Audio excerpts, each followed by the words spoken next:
Hello सांग माने मुई जाइଥିଲି आज खंडगिरी कुंभ मेला लेकिन इटा कैंसी 12 बरस थी थोरे नहीं सब वर्षे हेसी आ इनके बहुत सारा ओपेरा हेसी आके गली बेले केते सारा टैटू वाला माने थिले तो मुई भी 4 दिनिया सस्ता टैटूटे करई पकाली छुआ दिन एंता सब मुई बहुत करौथली मुई कॉलेज आड़ू ही पले आसीचे हेति लगी बैगटा धरीचे इना बहुतटे दुकान बाजार आसीचे लेकिन आजकल खाना छड़ा किछि भल ही नहीं लागबार यात्रा देखी आइले मथुरा केक और मिर्चा पकोड़ा के केंता भूली पारमा आगे आश्रम थिला और भीतर के गली बेले सब बाबा माने थिले होम यज्ञ माने इन होउथिला माघ मासटा ही बाबा मानकर मास है मुई हेन गुटे बाबा नु आशीर्वाद भी नहीं गली मुई बहुत बरस है खंडगिरी भी नहीं आसी थाई तो पहाड़ के जीवार लगे टिकेट करी पकाली इने फोटो वोटो भी जुड़े उठे पकाली तार परे आमे पहाड़ ऊपर के चलनु इने देख लीजे फॉरेनर माने भी आसीचन देखुन काना कहउचन जे हाय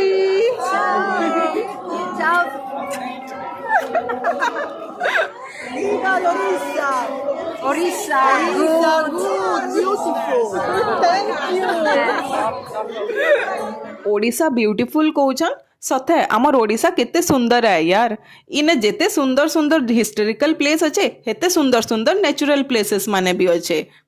संध्या हैला न भीड़ भी हेई बसले न तो मुई बैग के आगाड़े उलई पकाली काजे कि इने चोरी बहुत हेसी मुई बाहरु छाई भीड़ नु स्ट्रगल करी की फिर भेटे मा नेक्स्ट वीडियो रे बाय।